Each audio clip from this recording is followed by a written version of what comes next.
तो hello students, आज हम पढ़ने जा रहे हैं अवकल समीकरण का भाग नंबर 13। तो चलिए इसे शुरू करते हैं। ठीक है, तो देखते हैं कि आज हम क्या पढ़ने वाले हैं। तो आज हम पढ़ने वाले हैं उदाहरण नंबर 8। ठीक है, तो हमने उदाहरण नंबर 7 तथा 6 पढ़ा था। उसमें हमने कैसे अवकल समीकरण निकाला था वह हमने देख चुके हैं।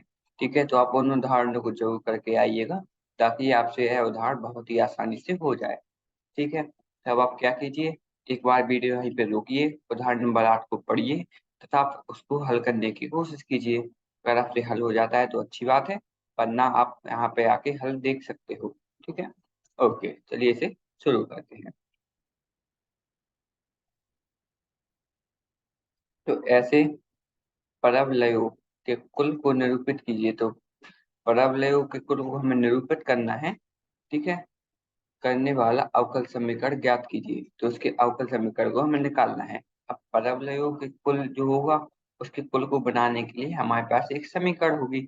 उस समीकरण में कुछ चर भी दिए गए होंगे। तो हमें क्या करना है, एक अवकल समीकरण भी बनानी है तथा उनके चरों को भी वहां से हटाना है। मतलब कि जो हम अवकल समीकरण बनाएंगे उसमें उनके चर नहीं होने चाहिए। क्योंकि चर चर क्या करते हैं, देखिए, मान लीजिए एक अवकल समीकरण आई, उसमें उनके अलग अलग चर हैं। अब जो भी चर है, मान लीजिए मैं उनका अलग अलग मान वहां पे रखता हूँ। मैं जितने सारे मान वहां पे रखता जाऊंगा उतनी सारी वहां पे अवकल समीकरण आती जाएंगी। लेकिन मुझे पूरे कुल के लिए केवल एक ही अवकल समीकरण की जरूरत है। ठीक है, तो वहां पे कोई भी चर नहीं होना चाहिए। ठीक है, ओके।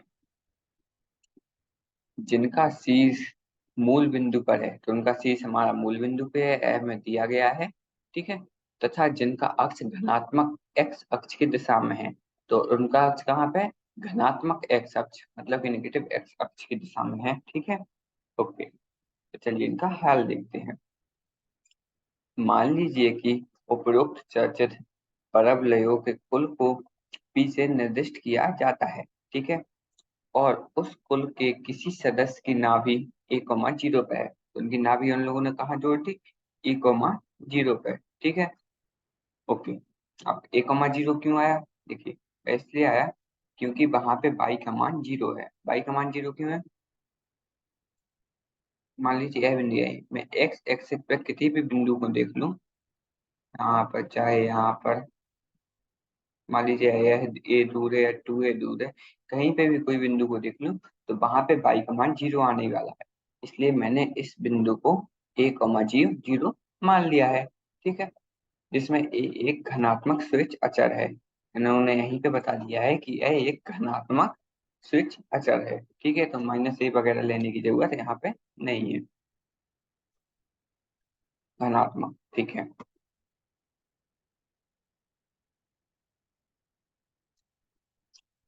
ठीक है, ओके।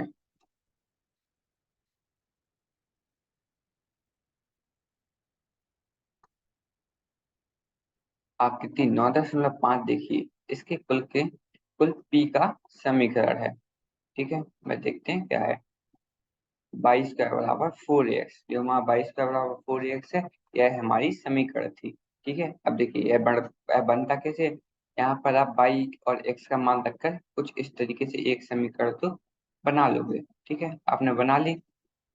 लेकिन यहाँ पर होता क्या है, यहाँ पर होगा कुछ इस तरीके से, आप जितने जैसे जैसे ए का मान बढ़ाओगे या घटाओगे, आपको अलग अलग यहाँ पर, देखिए, यहाँ पर आपको अलग अलग यहाँ पे कर्व यहाँ पे मिलते जाएंगे। लेकिन हमें क्या करना है, इन सभी के लिए केवल एक अवकल समीकरण को निकालना है। चलिए तो उसको निकालते हैं। उसको हल कैसे करेंगे?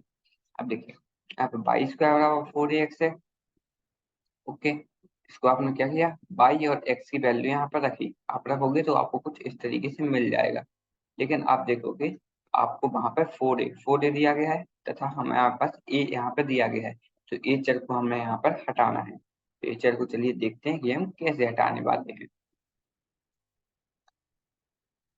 ओके, तो बस बहुत ही सरल है। आपको क्या करना है, अगर आपको बीच में ए का मान मिल जाता है तो वहां से भी आप कर सकते हो, वरना आपको क्या करना है, आप क्लच करते जाना है। ए का मान निकालिए, आपको जो हमारी सबसे पहले समीकरण थी वहां पे रख दीजिए और खत्म। बस आपको इतना ही करना है। ठीक है, तो चलिए इसको हल को करते हैं। y² बराबर 4ax। समीकरण 1 के दोनों पक्षों का x के सापेक्ष अवकलन करने पर हम पाते हैं।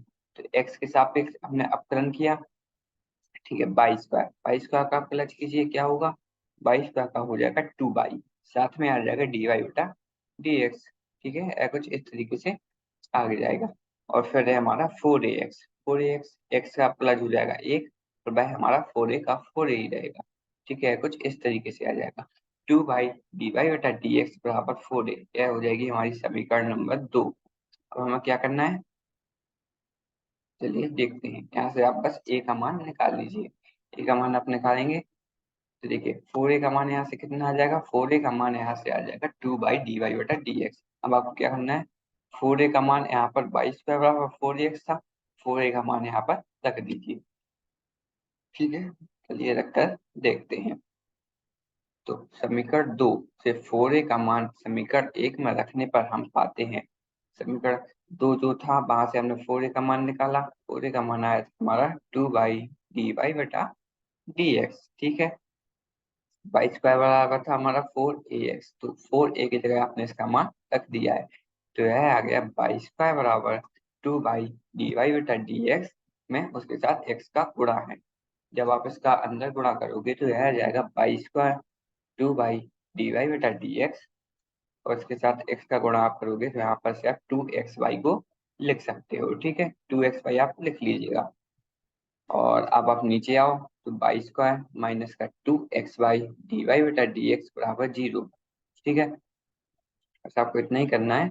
अब आप इस तरफ ले आए, y² माइनस का 2xy dy बटा dx बराबर 0।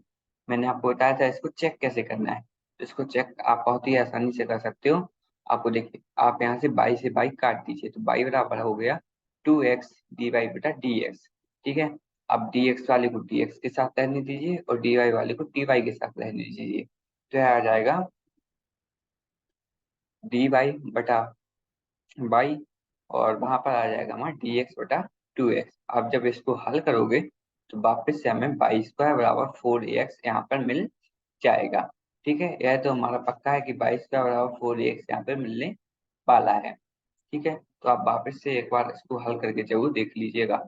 ठीक है, अब देखिए इसमें एक जरूरी चीज क्या थी, जरूरी चीज क्या थी, हमें यहाँ पर परवलयो सीधे यहाँ पर दिया गया था।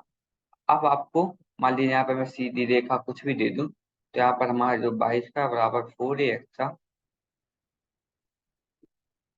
यह हमें बिल्कुल भी उदाहरण में नहीं दिया गया है।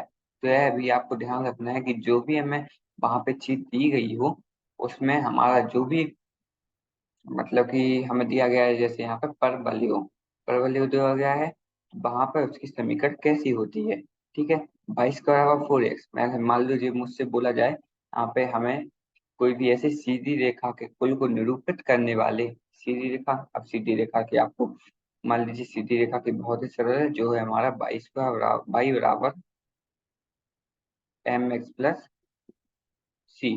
ठीक है, बाई बराबर एम एक्स प्लस सी है, तो यह हमारी है सीधी रेखा की समीकरण।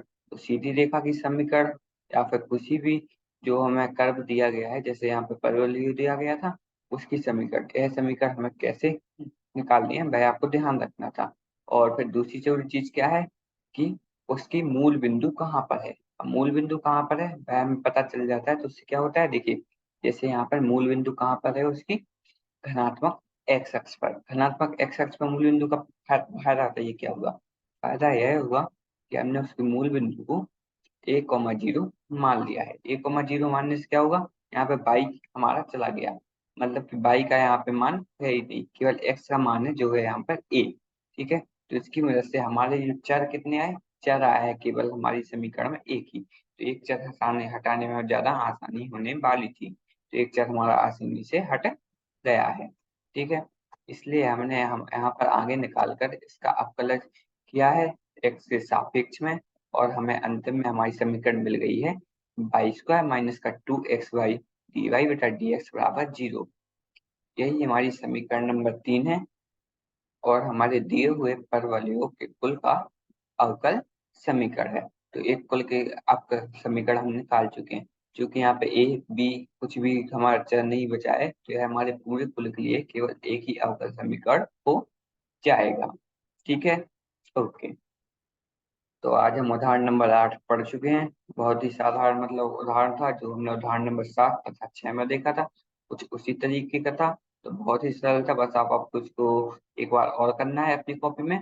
तथा जो भी हमारे जो जैसे देखिए, मान लीजिए सर्कल का भी दे दूं, तो x square plus y square बराबर आर स्क्वायर, कुछ इस तरीके से क्वेश्चन होती हैं। वह भी आपको ध्यान रखनी की सर्कल वगैरह या फिर मैं कुछ भी दे दूं, तो वहां पे उस कर्व के लिए हम समीकरण को कैसे लिखेंगे। अब हम बताइए, हमें समीकरण ही पता नहीं होगी तो हम उसको हल कैसे करेंगे। ठीक है, ओके। देखते हैं कि हम आगे क्या पढ़ने वाले हैं। तो आगे हम पढ़ने वाले हैं 9.5 में दिया गया है, प्रथम कोटि एवं प्रथम घात के अवकल समीकरण को हल करने की विधियां, जिन्हें हम फर्स्ट ऑर्डर या फर्स्ट डिग्री डिफरेंशियल इक्वेशन, इनको हल कैसे करेंगे। देखिए, फर्स्ट ऑर्डर मतलब कि केवल एक ऑर्डर की होगी, उसकी घात एक होगी तथा उसकी कोटि भी एक होगी। ठीक है, तो इनको कैसे हल करेंगे, उनकी विधियां हम अगले भाग में देखने वाले हैं। ठीक है, और उसके अंदर हम कौन सी विधि देखेंगे, सबसे पहले हम देखेंगे जो आपके 9.5.1 में दी गई है, पथ प्रकृति चर वाले अवकल समीकरण, जिन्हें हम differential equations with variable separation कहते हैं। हम लोग क्या कहते हैं, हम यहाँ पे जितने भी एक्स वाले वेरिएबल हैं और जो हमारे वाई वाले वेरिएबल हैं, एक्स चर और वाई चर, यह दोनों हैं। एक्स चर वालों को आप एक साइड ले जाइए, वाई चर वालों को एक साइड ले जाइए। फिर आप डी वाई बटा डी एक्स जो था, डी वाई को आप वाई चर वालों की साइड ले जाइए, डी एक्स को एक्स चर वालों के साथ ले जाइए, और दोनों साइड को आप प्लस कर दीजिए। दोनों साइड को आप प्लस करेंगे तो आपको बाई, यहाँ बाई वाले चर इस साइड मिल जाएंगे, एक्स वाले चर दूसरी साइड मिल जाएंगे, और प्लस में आप सी जो कि हमारे कोई भी स्थिर चर है उसको जोड़ दीजिएगा। क्योंकि हमारे अवकल समीकरण में जब भी कोई लिमिट नहीं दी होती है, मतलब कि हम उसके अंत में आप समझ लीजिए एक स्थिर राशि को जोड़ते ही हैं। ठीक है, ओके। तो बस हम इसी को अगले वाले भाग में देखने वाले हैं। ठीक है, तो बस आज का भाग यहीं पे खत्म करते हैं। बहुत ही छोटा भाग था, उदाहरण भी हमारा सरल था। ठीक है, तो आज का भाग जो है यहीं पे खत्म करते हैं। चलिए मिलते हैं अगले भाग में, पढ़ते रहिएगा। धन्यवाद।